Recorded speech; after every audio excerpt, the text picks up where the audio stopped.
Olá a todos, né? Sejam todos bem-vindos aqui à nossa aula de hoje, né? Gostaria aqui de saudar todos os nossos cursistas da especialização em AE e saudar especialmente aqui a nossa professora, né? A professora Luzia Carvalho, né? Que mais uma vez está aqui nos presenteando, né? Com o seu conhecimento. Tá? Então, para os que não me conhecem, eu gostaria de me apresentar, fazer a minha autodescrição, tá? Eu me chamo Elis Raquel e eu sou a coordenadora de avaliação da especialização em AEE, tá? Eu tenho 1,60 m, eu sou negra, tenho os cabelos um pouco abaixo do ombro, estou vestida com uma blusa de botão, tá? Uma corzinha, um verdinho claro, uso óculos, tá? De armação transparente, tá certo? Então, hoje a gente vai iniciar, né, na nossa última aula hoje, né, com a professora Luzia Carvalho, com a disciplina Deficiência Visual, Baixa Visão, com ênfase na alfabetização, tá certo? Bom, antes da professora iniciar a, a aula, eu gostaria de fazer alguns informes, tá? Reforçar, na verdade, né? Lembrar que para os alunos, né, que vocês fiquem atentos à data da prova, né, que vai ser no período primeiro, né, 1º de agosto até o dia 8 de agosto, tá? Fiquem atentos para não perder esse prazo, porque essa data não será prorrogada, tá certo? Nós estamos com estabilidade no sistema, então, com certeza, essa data não será prorrogada, tá bom? Outra coisa que eu queria pedir aqui aos cursistas e reforçar também em relação às atividades, né? As atividades, as tarefas a serem entregues, que entreguem no prazo correto, tá? No prazo solicitado, porque, como vocês já sabem, nós já estamos concluindo o nosso curso. Então, para não haver atrasos, tá? Entreguem todas as atividades, todas as tarefas no prazo solicitado. Tá bom, gente? Então, eu gostaria de dar início agora, né, à nossa aula com a professora Luzia, tá? Não é isso, professora? Seja bem-vinda, professora, aqui à nossa aula, aqui na especialização. Nossa última aula, né, professora, que já foi ministrada uma outra aula com a senhora. Mais uma vez, seja muito bem-vinda aqui e a fala agora é com a senhora. Obrigado. Eu agradeço, né, pela sua oportunidade de estar passando esses conhecimentos, né, que eu adquiri lá no CAP e adquiri com meus alunos, né, com baixa visão, meus alunos cegos. Então, eu tenho um prazer de repassar esses conhecimentos que eu adquiri na prática e adquiri na teoria, que eu fui buscar esses conhecimentos pela uma necessidade que eu tive, né, através desses alunos que eu recebi na sala de AEE, né? Que eu falei, né, na primeira aula, por que eu cheguei nessa capacitação de baixa visão, porque quando eu estava na sala de AEE, que chegaram 4 alunos com cegueira e alunos com baixa visão, eu disse, agora eu tenho que me capacitar, né? Então, eu fui para o CAP fazer cursos, né? Eu fiz curso de o básico, eu fiz o avançado, eu fiz o curso de alfabetização em braille, eu fiz o curso de ledor, e aí sempre me atualizando, né? Sempre estou lá no CAP fazendo esses cursos, porque cada vez que chega um aluno com necessidade especial, o professor de AE, ele tem que buscar esses conhecimentos. Então, eu dou parabéns a todos os alunos, os cursistas que estão aqui, que chegaram até aqui, porque eu sei que às vezes tem muitas dificuldades pelo caminho, muitos desistem, e eu dou parabéns para todos aqueles que estão até o momento chegar aqui, né? Porque que não desistiram. E esses são que a gente chama os 5%. 5% são parabéns àqueles que são os 5% que conseguiram chegar aqui. E esses cursistas, eles são aqueles que vão fazer a diferença na educação, que vão fazer a diferença na inclusão. Então, eu peço aí que ele comece a passar nossos slides, né, para a gente já iniciar esse terceiro módulo da nossa aula. Vamos lá?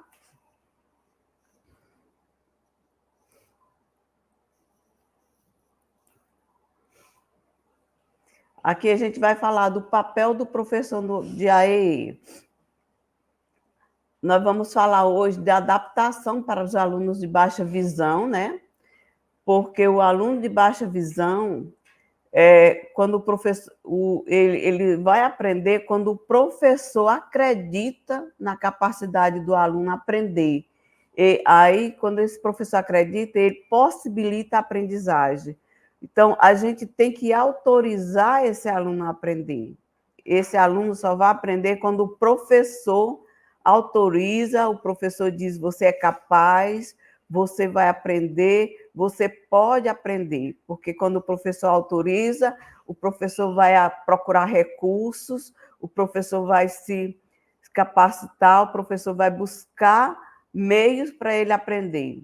E ele vai reforçar para esse aluno que ele vai aprender. E é fundamental que o professor conheça seu aluno, conhecendo não só as dificuldades, mas também suas potencialidades, ver o que ele sabe, quais são os conhecimentos que ele já adquiriu, como é que ele se comporta na família, o que a família está ensinando para ele, o que a família está possibilitando para ele, o que a família... onde é que a família está levando esse aluno, como é que a família encaminha esse aluno para desenvolver suas habilidades. Então, é fundamental que esse aluno desenvolva as suas habilidades tanto na escola como em casa. E quanto ao aluno, né? É importante definir o que o aluno deve aprender. O que esse aluno deve aprender?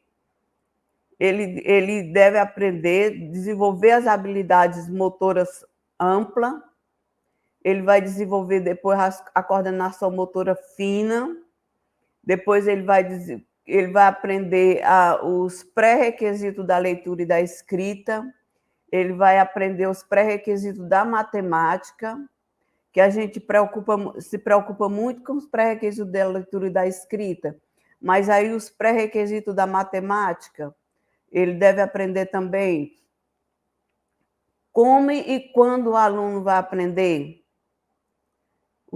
qual é o momento certo para ele aprender, porque quando o aluno tem baixa visão, ele tem um atraso, ele vai aprender num momento diferente. Ele aprende mais tarde, porque, por causa da dificuldade dele, ele tem um atraso. Quando os meninos de 5 anos estão aprendendo uma coisa, ele vai aprender aquilo ali, às vezes, por 6 ou 7 anos. De que forma de organização de ensino são mais eficientes para o processo de aprendizagem desse aluno? Então, as formas de organização, a gente tem que ver como é que a gente vai organizar esse ensino para que ele aprenda. Como e quando avaliar? Nós não vamos avaliar um aluno com baixa visão do mesmo jeito que a gente avalia um aluno que tem uma visão perfeita. Porque, como a gente viu anteriormente, o nosso aprendizado, nós aprendemos 80% da nossa aprendizagem é feita através da visão. Então, se 80% do que a gente vê, aprende, é através da visão, uma pessoa com baixa visão, ele vai ter um prejuízo muito grande. Ele só tem 20% dessa aprendizagem. Então, ele vai ter outros caminhos, outra maneira para aprender. Então, é muito difícil para ele. Então, ele vai ter que desenvolver outras habilidades, desenvolver outros canais de aprendizagem. Então, nós vamos ver como e quando avaliar. O professor vai trabalhar, vai produzir material para que esse aluno desenvolva as habilidades dele e aprenda de maneira diferente, com material concreto, como a gente mostrou na aula anterior. Na aula anterior, a gente viu vários materiais concretos para que o aluno aprenda. Então, quem não assistiu à aula anterior, é fundamental que assista para ver quais são os materiais adequados para o aluno aprender e para que seja feita a avaliação. Os tipos de avaliação, né? Então, a avaliação diagnóstica, que muitas escolas não fazem, mas essa avaliação diagnóstica ela é fundamental, ela é, assim, muito importante que se faça. Na avaliação diagnóstica que a gente vai perceber, que a gente vai ver como é que está o aluno, né? O que é essa avaliação diagnóstica? Ela é realizada no início do ano, ou no meio do ano, ou às vezes até no início de um período, né? Para identificar os conhecimentos prévios e as necessidades de cada aluno. Nessa avaliação, o professor já deve observar se o aluno tem dificuldades visuais.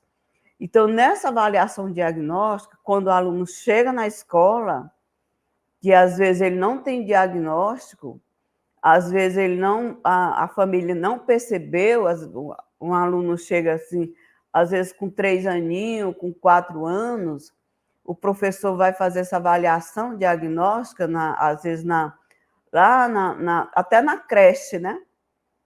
E aí o professor que vai perceber, vai observar que esse aluno tem uma baixa visão, vai perceber que ele olha bem pertinho, que ele às vezes não tem interesse por alguma atividade, só tem interesse quando chega muito próximo.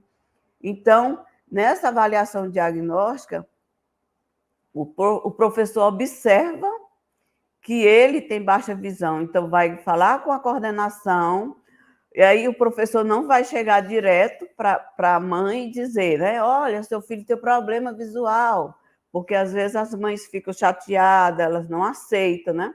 Tem aquele problema da negação. Então, a mãe, o professor fala com a coordenação, fala com a direção, para juntos a coordenação, a direção, chamar a família e juntos falar para a mãe, nós observamos que o seu filho, né, ele está olhando muito de perto e é bom que ele seja encaminhado ao médico para ele ser analisado, para ver se ele tem algum problema visual. Então, a gente, nessa avaliação diagnóstica, o professor já chega nessa conclusão. Aí tem a avaliação formativa, é aquela que ocorre ao longo do processo do ensino-aprendizado, com o objetivo de identificar as dificuldades e os avanços dos alunos, bem como as necessidades de ajuste da metodologia. Professora, posso interromper um minutinho? Com certeza. Na verdade, é uma pergunta de leiga, né? Então, eu estava vendo aí que a senhora deu umas dicas aí de como o professor pode identificar, né, os sinais de baixa visão naquela criança que ainda não tem o diagnóstico, né, formal. Isso serve também para aquelas crianças que têm TEA. Às vezes, a mãe não identifica, o professor faz algumas atividades, né, para poder, alguns sinais para poder identificar, né, quando a criança tem baixa visão ou tem TEA também, não é isso? E aí a senhora falou um caso importante, onde a família, né, às vezes não quer saber, mas o papel da família é fundamental, não Com é? Porque certeza. é a escola e a família, né, trabalhando junto para descobrir, para tentar fechar esse diagnóstico dessa criança e que ela tenha sucesso, né, no decorrer aí do aprendizado da criança. Então, eu achei importante isso, né? Às vezes a gente acha que isso não acontece, mas acontece, não é? Acontece muito e tem essa parte da negação, né, da família. A família, às vezes, tem todos os sinais, né, mas a família nega, a família não Isso. aceita, tem essa parte aí da negação. E aí a escola, quando ela observa que tem vários sinais, assim, do TEA, né, que ela Uhum. observa que ele tem estereotipia, tem ecolalia, tem os sinais de falta de socialização, de seleção de alimentos, né? E de alta agressão. E aí o professor anota todas aquelas características, né? E leva Uhum. para a coordenação para junto falar. Nunca o professor deve chegar para a mãe e dizer: olha, seu filho tem TEA, porque isso Isso. vai abalar muito a mãe, ela vai ficar revoltada, e às vezes ela até leva para a justiça. Já aconteceu o caso, né, da mãe ficar com raiva, e a gente nunca deve bater de frente com a família, porque a Isso. gente tem que ter parceira, né? É. Ter parceria com a família, e é um momento bem delicado.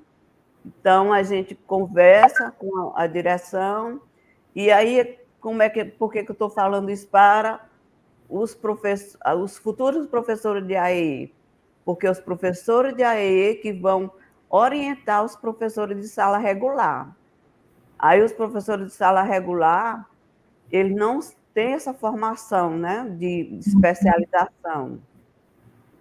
Aí, os professores de sala regular vai falar com o professor de AEE, falar disso aqui, aí vão falar, fazer uma reunião e dizer, olha, ele tem essas características, ele olha muito de perto, quando a gente está Uhum. fazendo atividade, ele não mostra interesse. Por que ele não mostra interesse? Porque ele não está vendo, Não está ele está enxergando muito direito. longe, quando ele tem baixa visão, é mais difícil de você perceber do que aquele que é cego total. Porque quando é cego Sim. total, todo mundo sabe. Mas Uhum. quando ele tem baixa visão, a gente não percebe de primeira, porque ele, ele vê algumas coisas e outras coisas ele não vê. E às vezes até o próprio aluno, ele não sabe que tem baixa visão.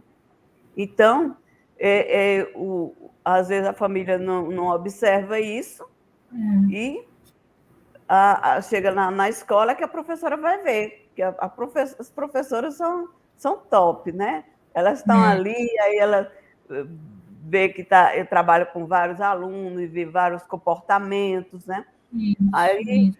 quando ela chega lá, que vê que aquele aluno olha bem pertinho, coloca um objeto bem próximo dos olhos, aí vai observar que ele Ou, tem uma maneira diferente, né? ou aquele aluno que às vezes levanta, vai bem pertinho lá do quadro para ver qual foi a letra que a professora escreveu, porque ele não consegue ver lá de trás. É importante. Tá bom, obrigada, professora. Nada. Aí, avaliação formativa, né, que a gente falou que vai ver, que é aquela que ocorre ao longo do processo do ensino-aprendizagem com o objetivo de identificar as dificuldades e o avanço dos alunos, bem como a necessidade de ajuste da metodologia, que é aquela comum, né, que a gente vê que é para dar nota, né, que vai fazer observar o aluno, vai dar nota ao longo do ano. E a somativa também, que é para dar nota, que é muito usado nas escolas, que é feita através de provas ou trabalhos. Seu objetivo é informar e classificar os alunos de acordo com os critérios definidos pela escola. Quer dizer, cada escola, né, tem seus critérios, aí vai avaliar se o aluno é 10, se o aluno é 5, e aí vai avaliando. E os alunos que têm necessidades especiais, eles ficam muito prejudicados com essa avaliação somativa, porque tem os alunos que têm notas maravilhosas, e aí tem as escolas regulares, né? As escolas públicas que têm aquelas avaliações que são feitas anuais, quando chega no dia de avaliar, pede os alunos que têm necessidades especiais para ficar em casa, para não baixar a nota da escola.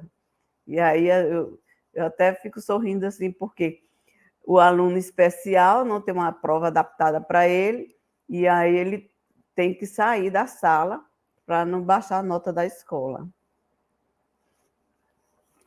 A temporalidade, né? Alterar o tempo previsto para a realização das atividades. Essa temporalidade aqui que a gente está falando é o tempo que a criança leva para fazer a atividade, para fazer a avaliação. Depois a gente vai ver outro tipo de temporalidade. Conceder-lhe tempo suficiente para a realização das tarefas e avaliações, considerando que o aluno com baixa visão é mais moroso para completar suas atividades escolares. Então, o tempo para a criança fazer, se os alunos típicos, eles têm 30 minutos para fazer uma atividade, o aluno com baixa visão, ele deve ter um tempo maior, de 40 minutos ou de 50 minutos para fazer essa atividade.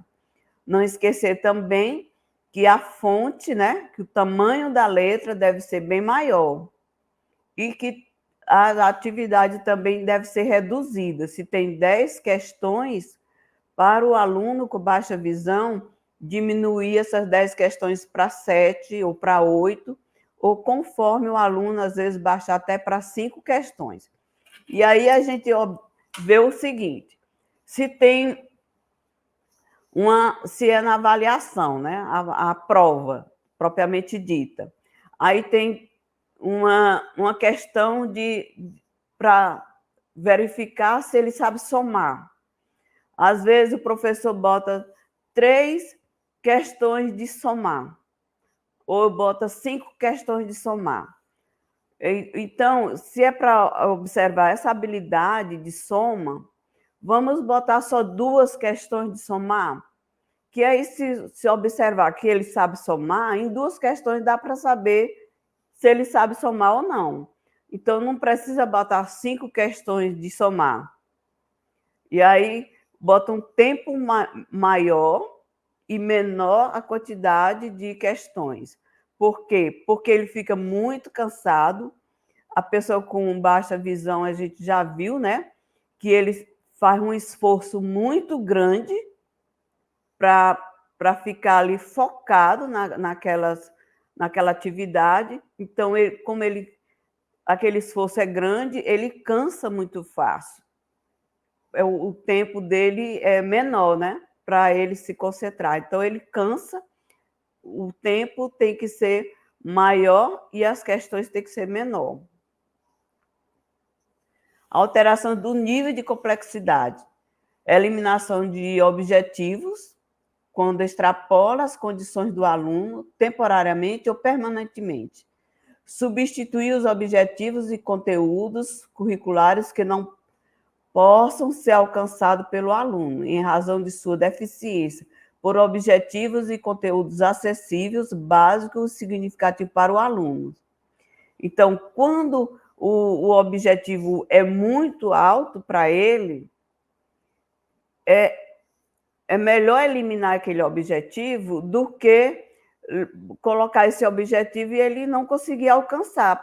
Se ele nunca vai conseguir alcançar, ele vai terminar desistindo, dizer, eu nunca vou conseguir. E aí, se o aluno o professor está ensinando palavras complexas e o aluno ainda nem sabe palavras simples, ele não vai conseguir. Então, eliminar esse objetivo de palavras complexas e ensinar as palavras simples, botar nos objetivos palavras simples. Se o aluno ainda não sabe fazer somas, não adianta botar nos objetivos para ele fazer multiplicação. Então, vamos botar ainda no objetivo que ele faça um trabalho de somas. Depois que ele aprender a somar, é que vai botar multiplicação. Então, pode fazer eliminar alguns objetivos e também eliminar alguns conteúdos e trocar esses conteúdos e objetivos por outros. E é importante que, na hora que o professor está trabalhando com ele, explicar os passos, fazer passo a passo, para que ele entenda, para que ele consiga realizar. E fazer no ritmo do aluno, porque cada aluno tem seu ritmo, cada aluno tem seu tempo. E introduzir os objetivos alternativos, não previstos para os demais alunos, né? Quer dizer, tem objetivos que ele vai fazer que os outros alunos não precisam mais, né? Então, introduzir esses objetivos alternativos que os alunos já conseguiram realizar, mas que ele ainda não conseguiu, aí vai colocando os objetivos. Pode até conversar com a professora das salas anteriores, se o aluno está no terceiro ano, conversar com a professora do segundo ano, quais são os objetivos que o aluno ainda não alcançou, para colocar o objetivo da sala do ano anterior, para ele conseguir alcançar.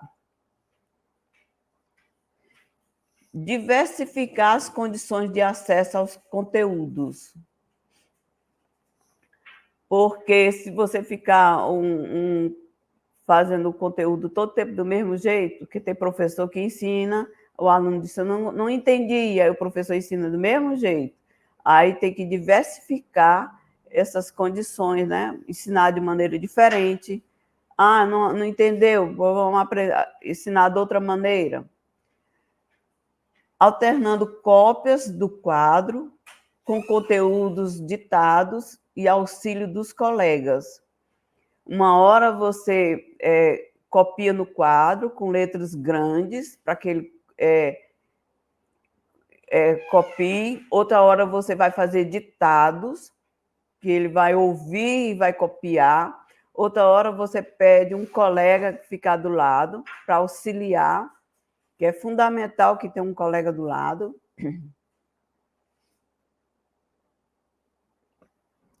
Conceder-lhe mais tempo para tomar notas e acompanhar o raciocínio, bem como tempo para descanso visual. Esse descanso visual, você pode fazer uma pausa de copiar ou de ler, enquanto você conversa, ou então você faz uma parte oral, conversando e pedindo para a pessoa falar, para a pessoa expressar, falar o que entendeu, fazer esse diálogo, enquanto ele está fazendo esse descanso visual.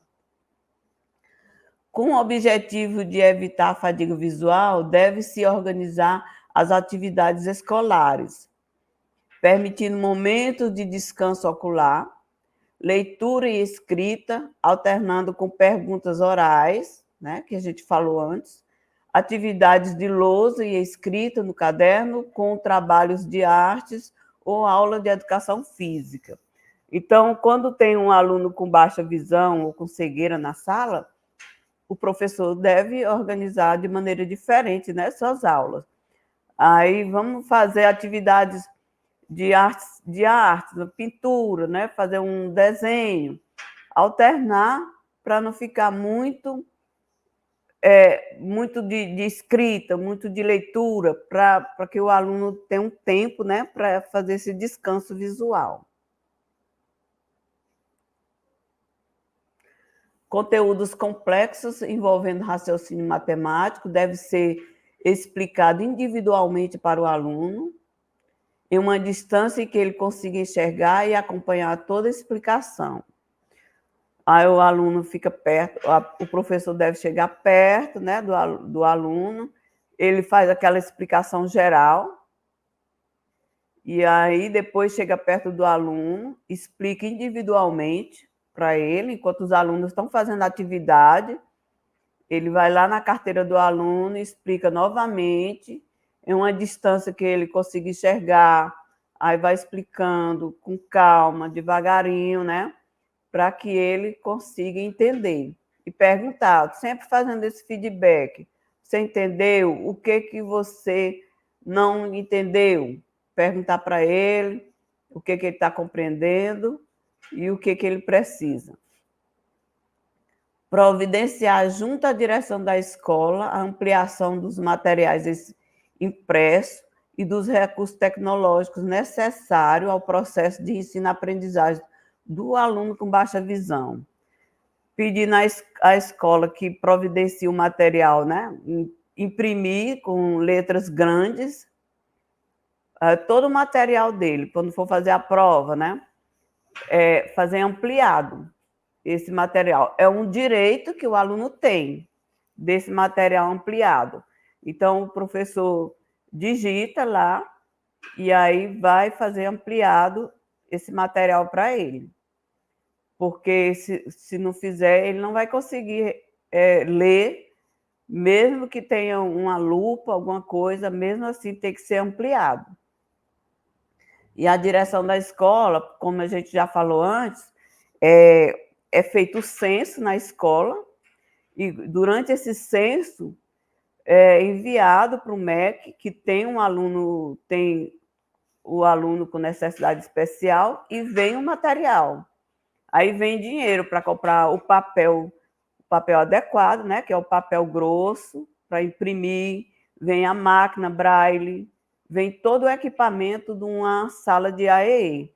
E se tiver o aluno cego ou de baixa visão, vem o material para ser feito, né? Então tem um papel especial para Braille, que é um papel grosso. E aí também para imprimir para esse aluno. Posicionar o aluno de forma a favorecer sua possibilidade de ouvir o professor. O aluno deve ficar na frente.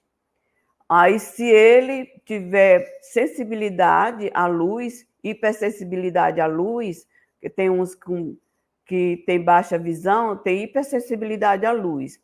Aí, posicionar ou perto da janela ou longe da janela. Se ele tem hipersensibilidade, bota longe da janela, mas na carteira da frente. Se ele precisa de muita luz, bota perto da janela, mas na carteira da frente, para que ele possa ouvir bem o professor, e porque ele vai usar mais a audição, então ele tem que ficar perto na carteira da frente.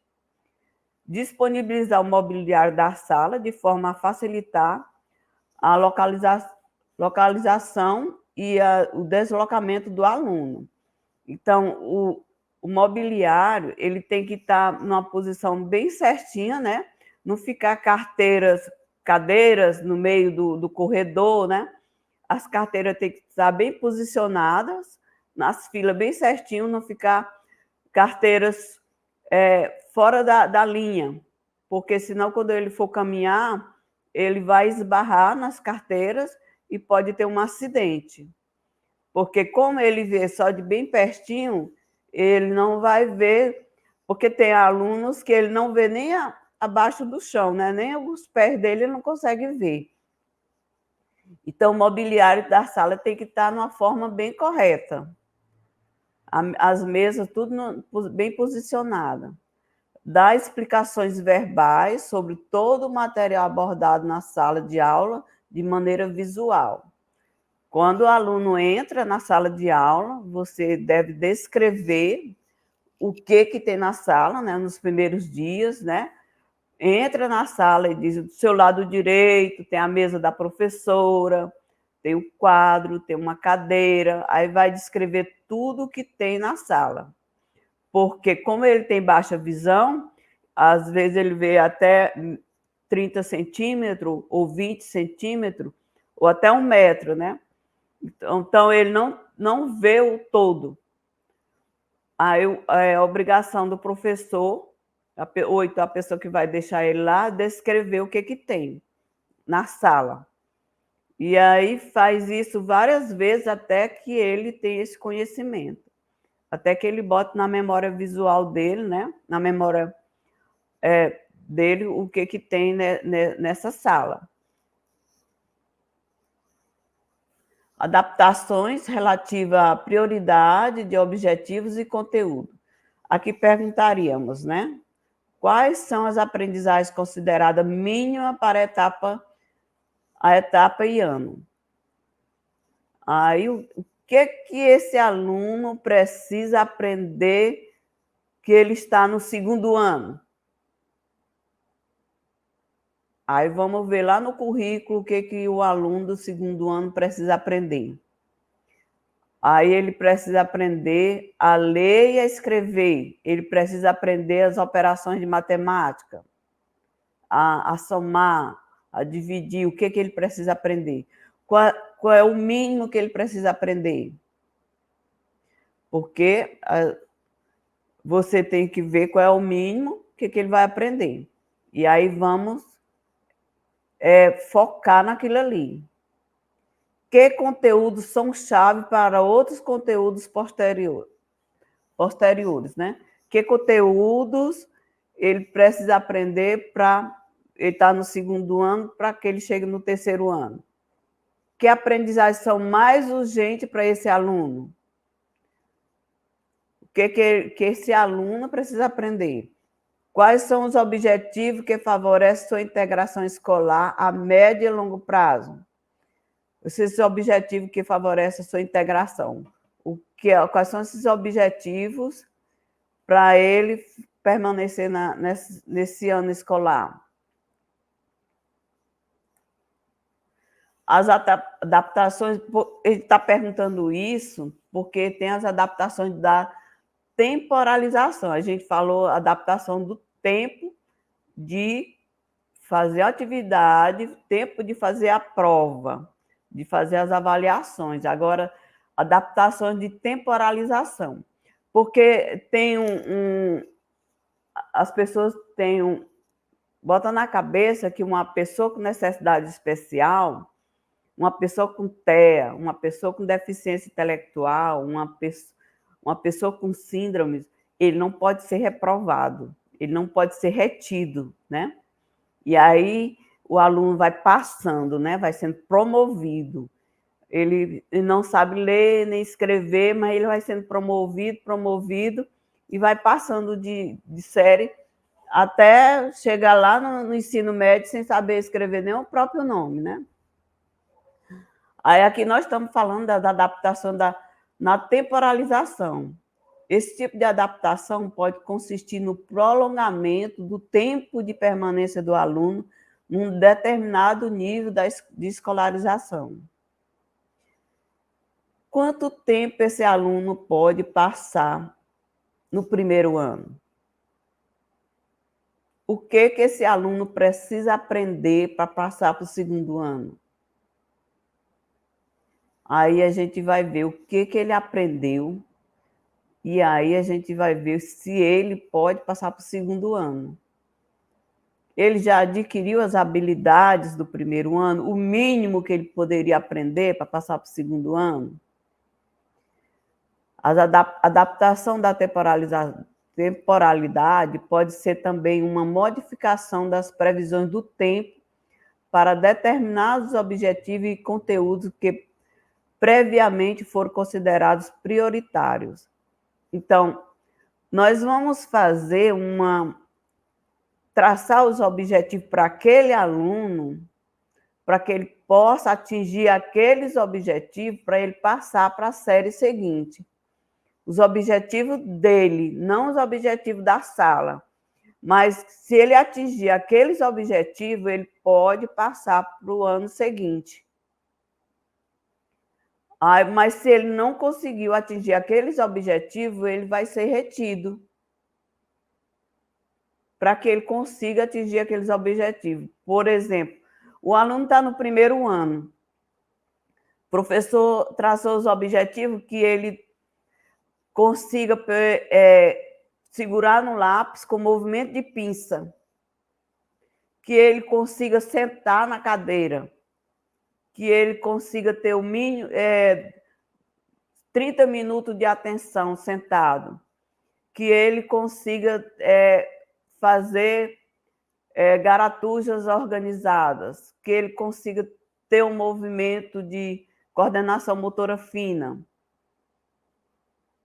Aí, se ele conseguir aqueles objetivos, se ele consegue reconhecer as cores, se ele consegue reconhecer as formas geométricas, se ele consegue reconhecer os números de 1 a 5, o professor traçou aqueles objetivos. Se ele consegue reconhecer as vogais, traçou aqueles objetivos para ele. Aí ele conseguiu atingir aqueles objetivos, então ele pode passar para a série seguinte. Mas se ele não conseguiu atingir aqueles objetivos, ele pode ser retido e ele fica naquela série mais um ano até ele conseguir atingir aqueles objetivos. Depois, no ano seguinte, ele vai ser promovido. Porque senão ele vai ficar só passando de série em série sem conseguir atingir nenhum objetivo da parte pedagógica. E aí ele não vai se esforçar, ele não vai ter interesse de fazer as atividades. Ele diz, não, eu passo de qualquer jeito, né? E até a família não vai se esforçar de colocar para ele fazer as atividades em casa, que ele diz, não, ele vai ser promovido de qualquer maneira. Então, e cobrar também da família para que ele faça as atividades em casa e cobrar que o aluno faça, porque por mais que ele tenha dificuldades, ele sabe que tem que fazer alguma atividade, né? Ele reconhece que tem que fazer. Então, e às vezes a gente pensa assim também, né? Nós não vamos também colocar um menino de 15 anos dentro de uma sala de menino de 8 anos. Então, tem essa distorção, série-idade, né?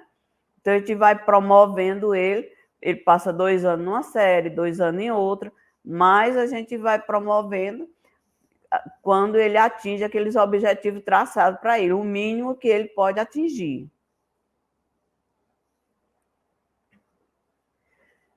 É preciso que se tenha feito uma boa adaptação relativa à prioridade de objetivos e conteúdo, que é a fase anterior a essa, para que não se desespere nessa etapa. Porque às vezes o professor fica assim, pensando, meu Deus, esse menino não sabe nada, esse aluno não aprendeu nada. E aí a gente fica pensando, ele aprendeu alguma coisa.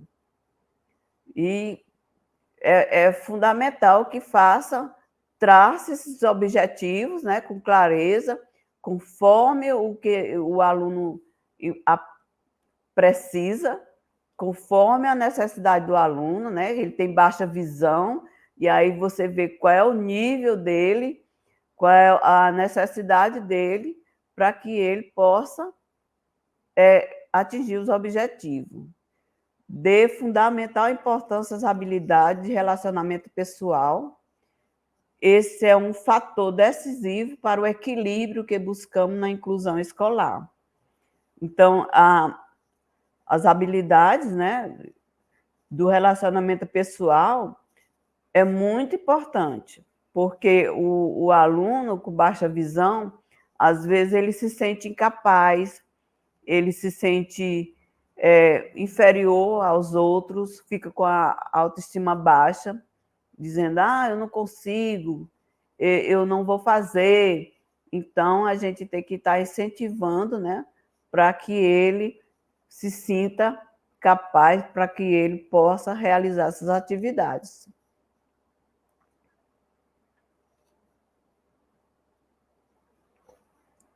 Os recursos pessoais, né? Falar em adaptação curriculares e não falar em adaptações relacionais seria um equívoco, Os recursos pessoais, assim como nós chamamos, inclui a relação professor-aluno, aluno-aluno, contexto escolar-aluno, há que se priorizar as relações. Então, esses recursos pessoais são muito importantes. Não adianta ter os melhores recursos, as melhores adaptações, as melhores máquinas de braille, a melhor sala de AEE, e ter todos aqueles equipamentos se não tem um pessoal preparado, um pessoal que esteja disposto a fazer esse trabalho, né? Que não tenha esse professor que tenha essa afetividade também, que tenha essa preparação, não só que tenha essa parte teórica, que tenha essa parte prática, que tenha essa relação, né, com o aluno, essa parceria com a família, que tenha esse aluno, que tenha o aluno que seja preparado com os outros alunos, chamar os alunos parceiros para conversar, para dizer que tem um aluno especial na sala, para os alunos ajudar o aluno com baixa visão, né? Falar também que com a coordenação, falar com os outros professores, pedir a ajuda aos outros professores. Então, a gente tem sempre que estar fazendo parceria com todos da escola. Primeiramente, a proposta inclusiva tem que ser entendida como uma filosofia. O aluno que está chegando não é daquele professor, mas de toda a escola. Aí você assim, o professor, às vezes tem um professor que tem mais habilidades, que tem mais jeito, né? Que a pessoa diz, ele tem mais jeito para trabalhar com aluno especial. Aí todo aluno especial que chega joga na sala do professor. Aí fica assim, é o aluno daquele professor. Não é, aquele aluno é da escola. Então, todos têm que contribuir, todos têm que ajudar. É o porteiro que tem que ter aquele jeito de receber, de acolher, é o merendeiro, a moça lá da cantina, é a diretora, é a coordenadora. Todas as pessoas que trabalham na escola têm que saber lidar com aquele aluno. Isso implica em cooperação e coparticipação de todos, né? Então, todos têm que contribuir, todos têm que receber esse aluno de maneira que ele se sinta acolhido. Responsabilidades divididas, o professor não deve se sentir sozinho nessa caminhada, porque o professor que recebe um aluno especial, às vezes ele fica muito abalado, né? Ele fica preocupado, então ele tem que ser acolhido também, não só o aluno que é especial, que tem que ser acolhido, mas o professor também. E aí, quando ele chega na sala de aula, o professor de AE vai lá e diz, professor, eu estou aqui para lhe ajudar, né? O que você precisar, estou aqui, quando for fazer atividade, eu estou aqui para lhe ajudar para fazer a adaptação das atividades, para lhe ensinar.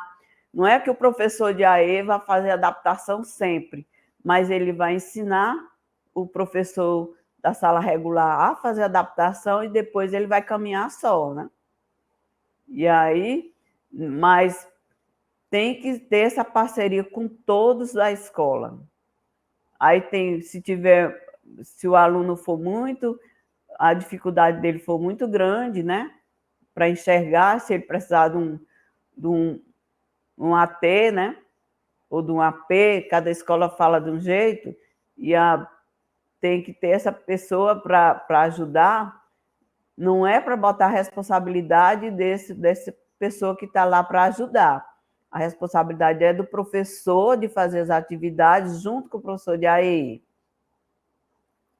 Aí trabalhando todos em parceria. É fundamental considerar os aspectos emocionais de todos os envolvidos, lembrando que isso pode impulsionar o trabalho como impedi-lo.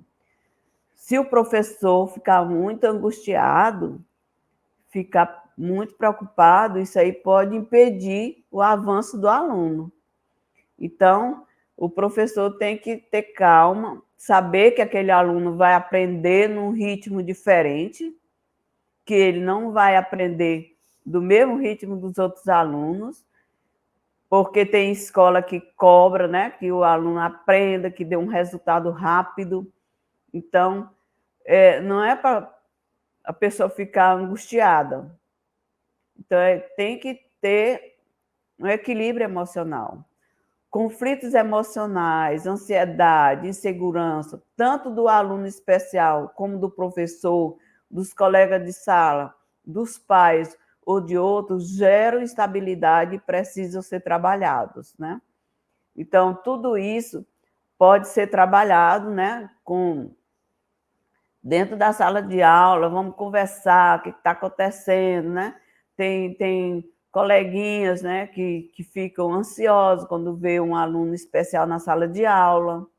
Ah, porque ele tem problema. Tem coleguinha que fica até com medo ver um aluno que tem baixa visão, que ele se locomove de maneira diferente, aí fica com medo de se aproximar. E tem pais também dos alunos típicos que ficam rejeitando, né? Tem um preconceito muito grande. E a gente tem que acabar com isso, né? Tem que acabar com isso, tem que ver que tem convidar o aluno com necessidades especiais para participar das atividades. Não dizer que no dia das festas da escola o aluno tem que ficar em casa. Nunca, nunca dizer isso, que o aluno tem que ficar em casa, que o aluno não pode participar. Ele deve participar de todas as festividades da escola, a não ser que ele não queira, né? Mas, se ele quiser, deve participar de todas as festividades. Organização de um portfólio, uma pasta que contenha a caminhada do aluno, seus progressos e dificuldades, que será construída ao longo do tempo. Por que essa organização desse portfólio, essa pasta? É tipo um caderninho, né? Que ele faz, que muitas escolas fazem, de todos os alunos, né? Mas desse aluno é essencial que ele tenha esse portfólio, porque quando o aluno muda de escola, ou muda de sala, muda de professor, às vezes o professor recebe o aluno e diz: ah, esse aluno é muito atrasado, esse aluno não sabe, esse aluno... Aí ele vai ver como foi a evolução desse aluno, como é que ele estava no começo do ano e como ele evoluiu, como é que ele chegou no final do ano. Aí ele vai ver a caminhada dele, a trajetória dele, né? Então, é importante que ele saiba como foi o progresso dele, né? Para não dizer que o aluno não sabe de nada. Então, é muito importante que tenha esse portfólio dele, para mostrar para o professor seguinte, né? Quando o aluno muda de escola ou de professor, essa parte do portfólio acompanha, facilitando a sua caminhada, que já falei, né? Eles também facilitam a localização das dificuldades e as possíveis áreas a serem modificadas. Aí o professor vai olhar e diz assim: olha, ele não conseguiu aprender isso, vamos modificar. Qual é a metodologia que foi usada? Vamos fazer outra metodologia para que ele alcance esses objetivos, para que ele consiga fazer. Então, isso é muito importante, esse portfólio, nunca deixar de fazer.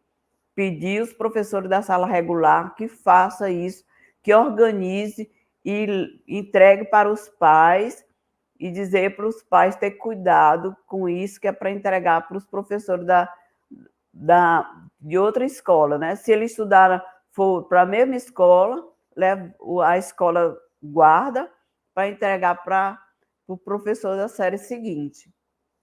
Isso é um documento, né? Porque nos centros de AE, no Centro de Educação Especial, tem o documento, né? Aí tem todos os relatórios dos profissionais que atendem. então tem a evolução do aluno. E como esse aluno está no AE da escola regular, o professor de AE também deve fazer os relatórios e guardar esses relatórios para entregar. E hoje esses relatórios eles estão sendo muito cobrados, né? No AE, os professores, os pais estão pedindo esses relatórios, estão pedindo o plano de desenvolvimento individual nas escolas, para levar, às vezes, para pedir o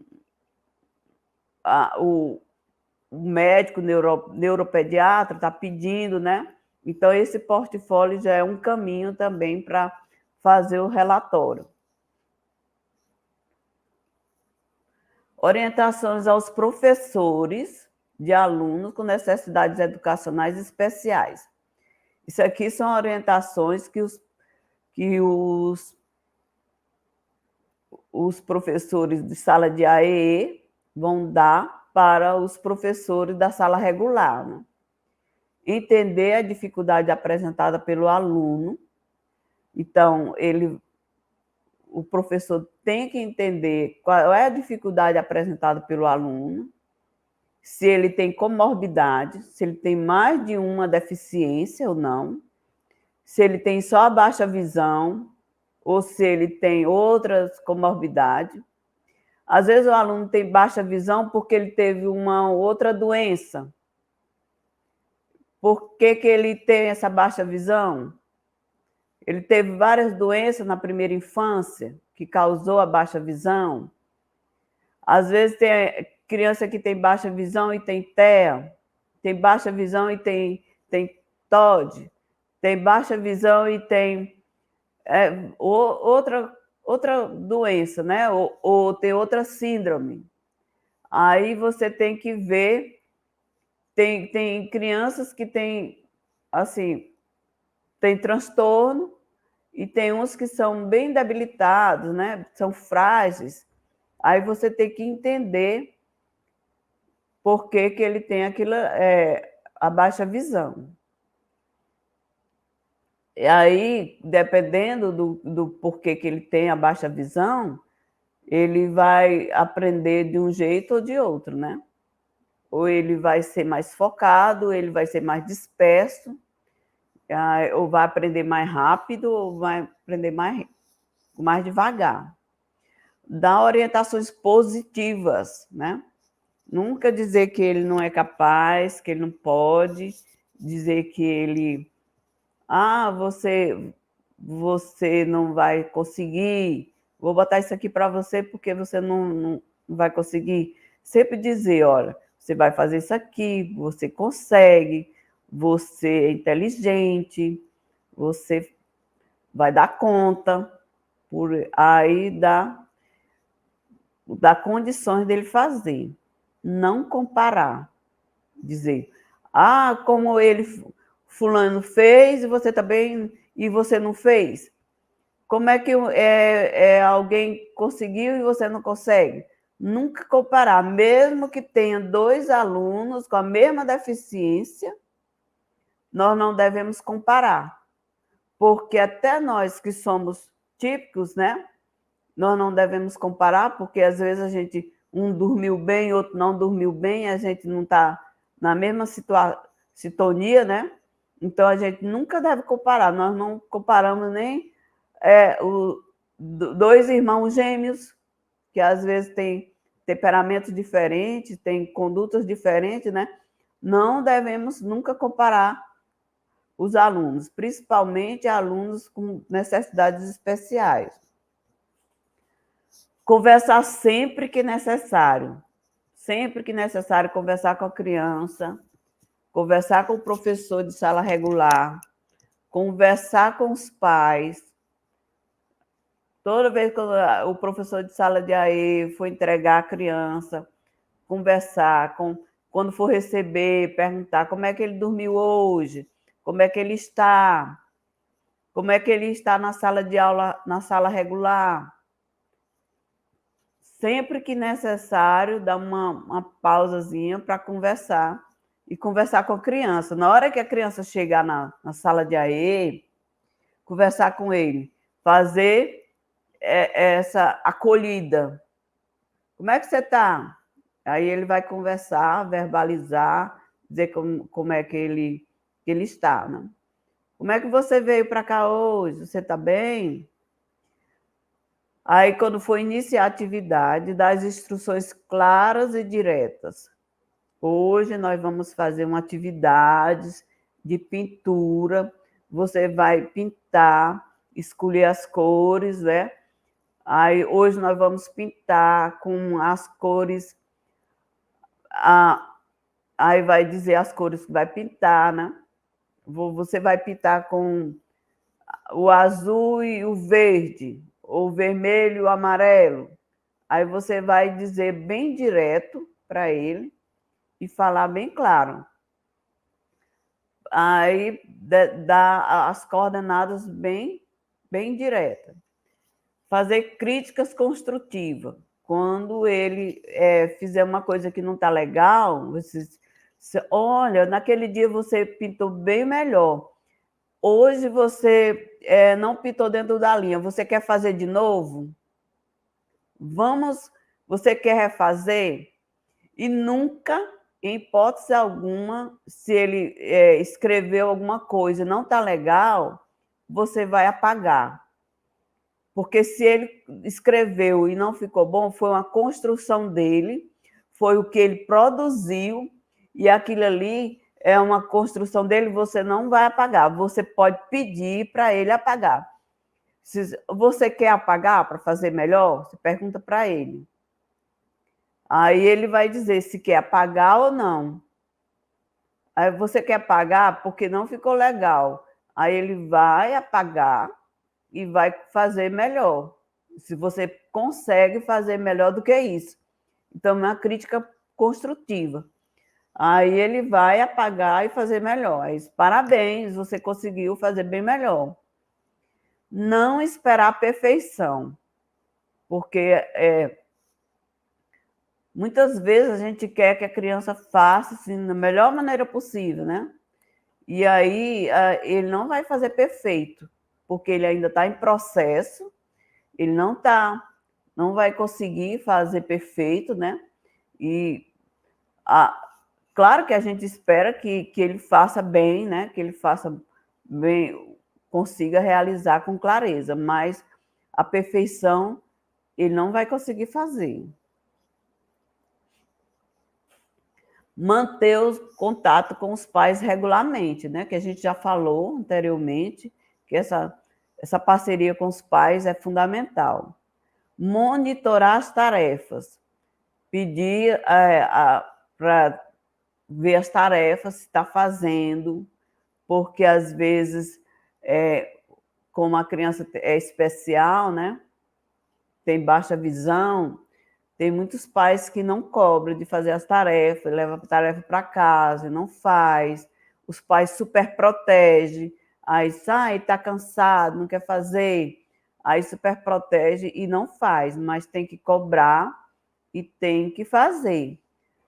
Por isso que as tarefas têm que ser curtas, têm que ser menores e com a fonte grande para que ele consiga fazer, mas tem que fazer. Orientar o aluno previamente.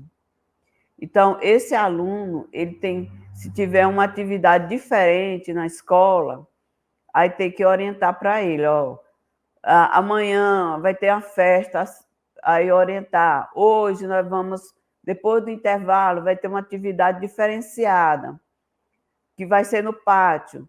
Aí orientar para que ele não fique surpreendido, para que ele não fique desorientado, né? Então, orientar previamente. Ser flexível. Ser flexível no sentido de, quando você percebe que ele está muito fadigado, que ele já está muito cansado, dá uma pausa. Pode deixar que ele levante um pouco, que ele vá ao banheiro, que ele vá lavar o rosto. Às vezes está cansado, aí pode pedir para uma pessoa acompanhar ele até o banheiro para lavar o rosto e voltar para as atividades. Ser flexível não é deixar que ele vá no banheiro, que ele saia toda hora da sala de aula, né? mas que ele vá uma vez antes do intervalo e depois do intervalo também pode ir outra vez, mas ter um limite, né? Não é ser toda hora, mas ter essa flexibilidade. Incentivar e recompensar, né? Tá todo tempo incentivando, dizendo parabéns, você conseguiu, você é um campeão, você fez muito bem, todo tempo incentivando e recompensar, fazer essa recompensa com um cartãozinho, com um carimbo, né? Dizendo que ele conseguiu, que ele vai estar tá avançando, né? Dá o conteúdo passo a passo. Cada atividade você vai dizer, a primeira questão, vai dizer o que é para fazer na primeira questão, terminou, aí vai lá e diz o que é para fazer na segunda questão. Não dizer a questão, a atividade toda, porque senão ele não consegue. Como ele vai visualizar só aquilo que está bem próximo, se você disser o exercício todinho, ele não vai conseguir.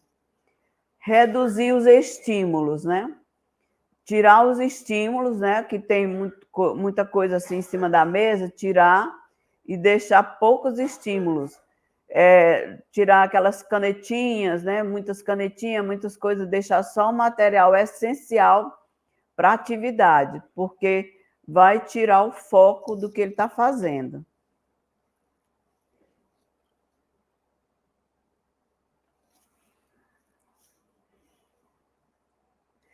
Manter a sala organizada, porque quando a sala não está organizada, todos os alunos se desorganizam. Se o professor é desorganizado, os alunos ficam desorganizados.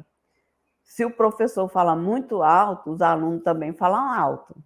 Se o professor está com o material todo espalhado em cima da mesa, os alunos também não vão ter essa organização, né?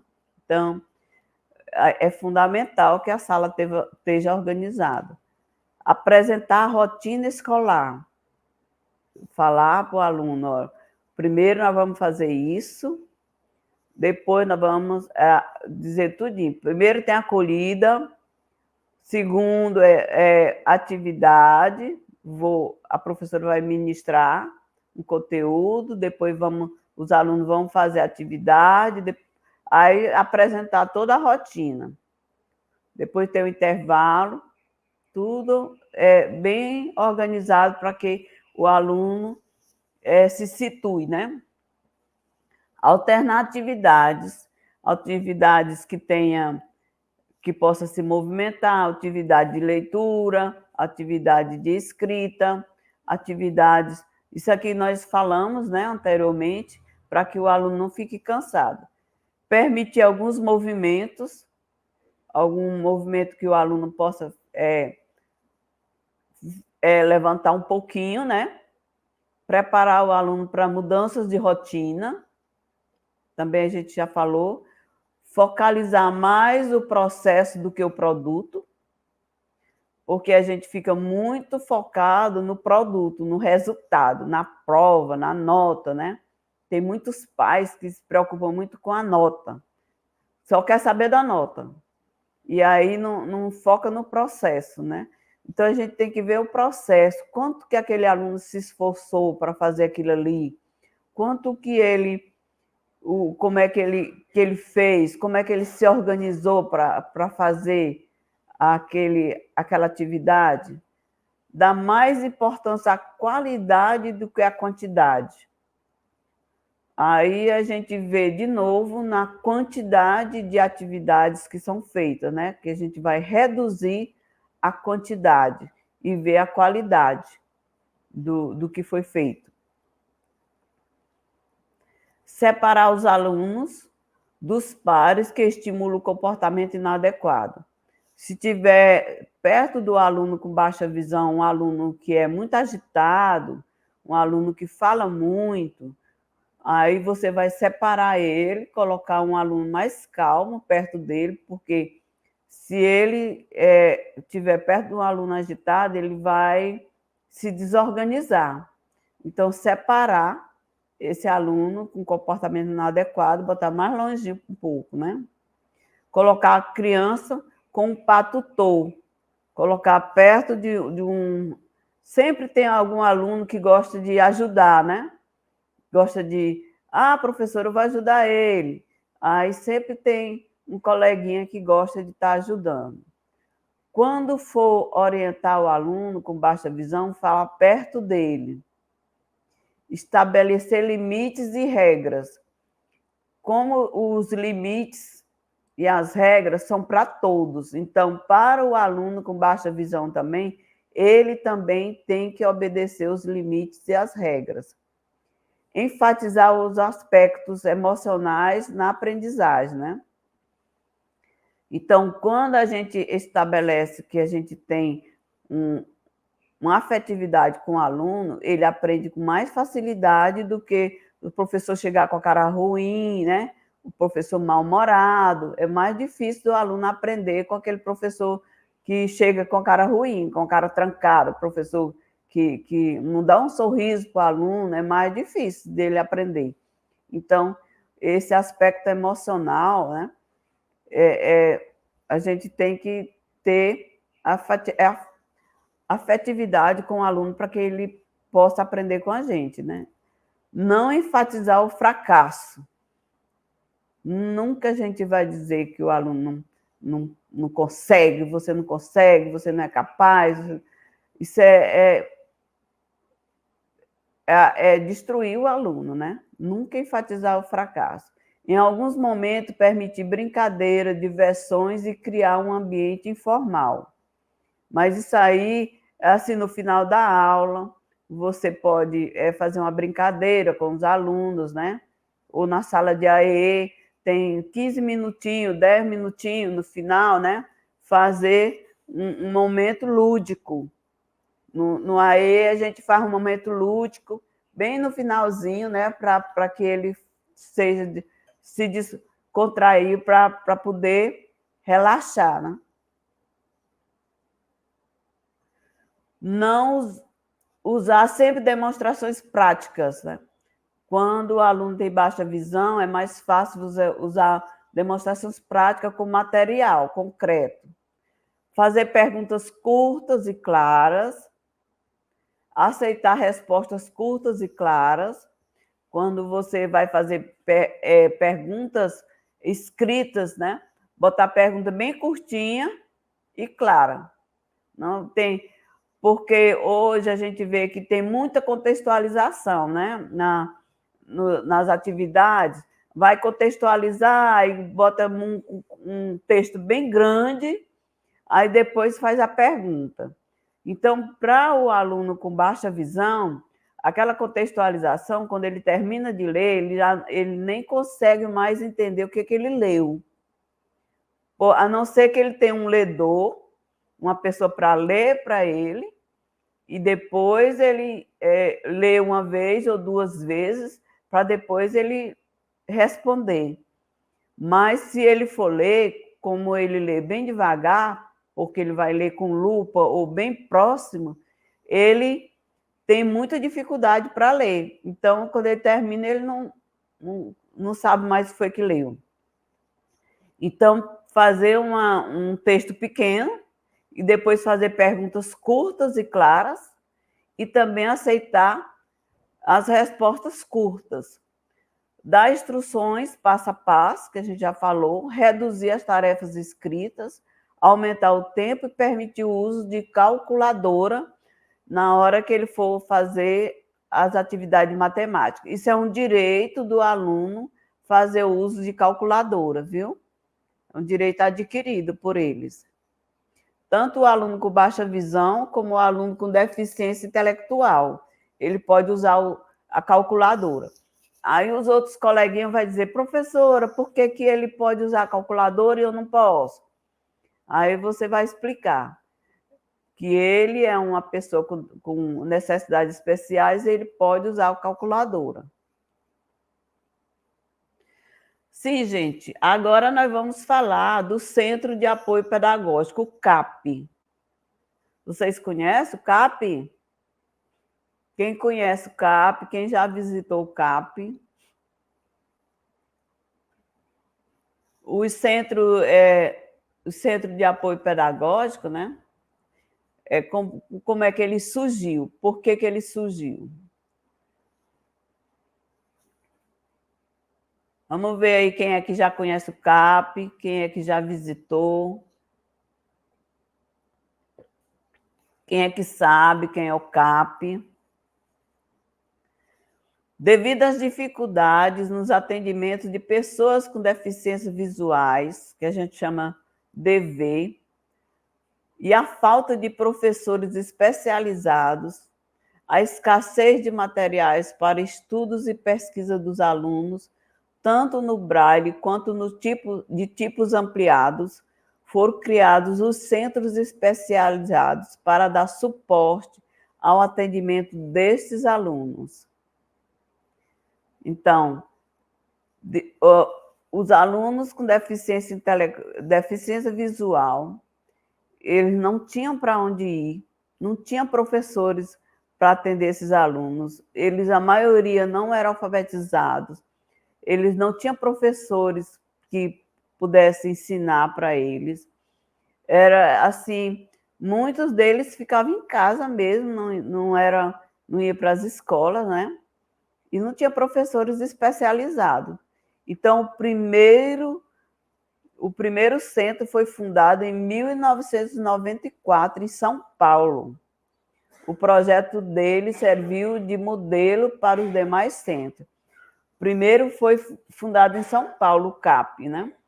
E depois do CAP de São Paulo foi criado outros.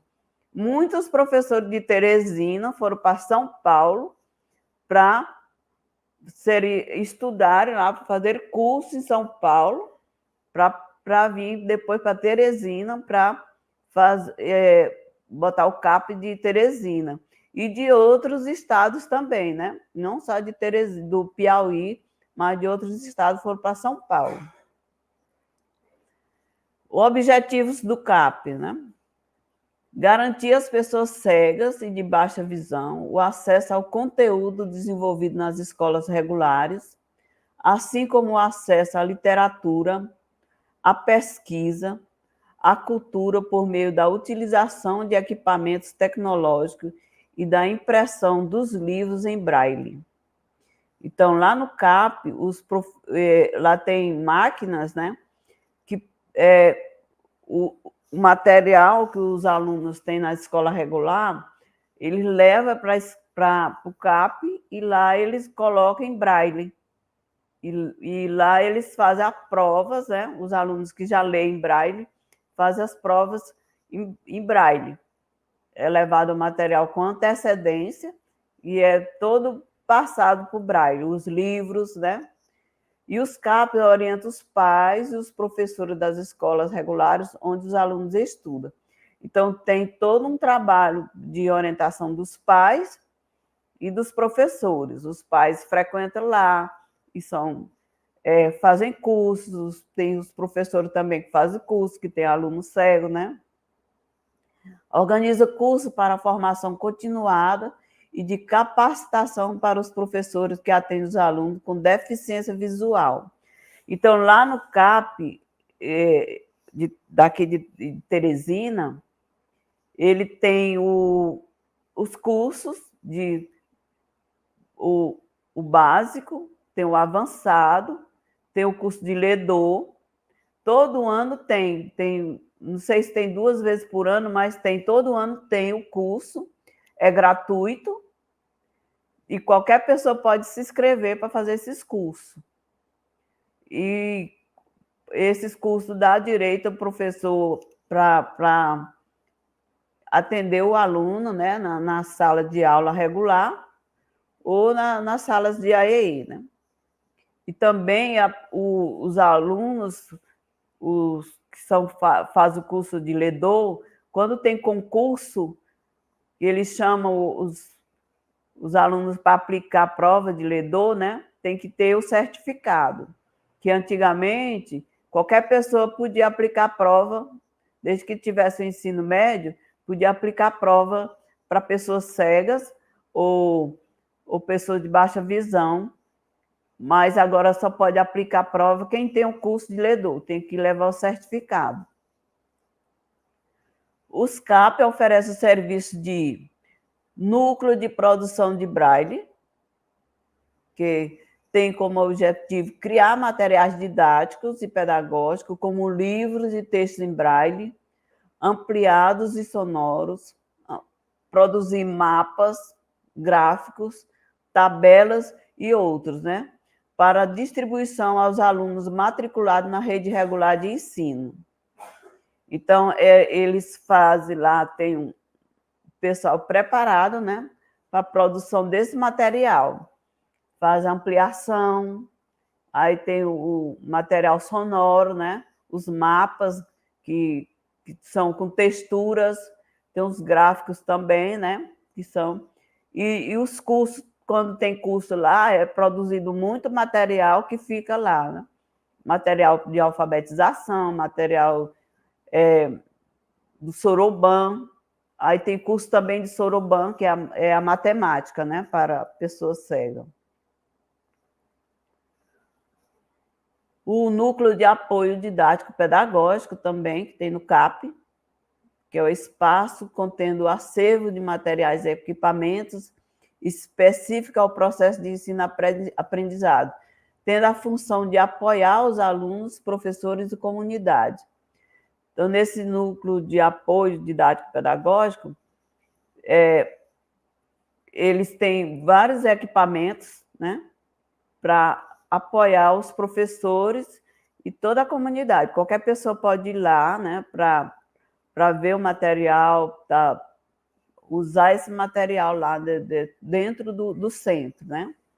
Lá tem uma biblioteca também, bem grande, que tem um acervo bem rico para as pessoas usarem os livros que tem lá, tudo em braille. Tem um núcleo de tecnologias, que constitui um conjunto de equipamentos e materiais especializados ou adaptados, com o objetivo de promover a independência do educando com deficiência visual, por meio do acesso e utilização da tecnologia para a produção de textos, estudos, pesquisa, entre outros. Então, o aluno com baixa visão, com deficiência intelectual, ele tem acesso às tecnologias lá, né? Tem os equipamentos para usar, né? Tem pessoas com baixa visão e com deficiência visual, cegueira, que usa equipamentos tecnológicos melhor do que a pessoa que tem a visão normal, né? Que usa o computador, que usa lá, né? E eles focam naquilo ali e são bem capacitados. Lá também, o interessante é que lá tem os professores que trabalham lá, que são cegos, e tem professor lá de baixa visão. A professora de Soroban, ela é cega, e ela dá aula lá, e é uma excelente professora, né? E um trabalho assim, muito bom. Eu ainda não fiz o curso de Soroban, mas pretendo fazer. E tem a professora lá que tem baixa visão, que ela é maravilhosa. É psicopedagoga e ela faz um trabalho excelente.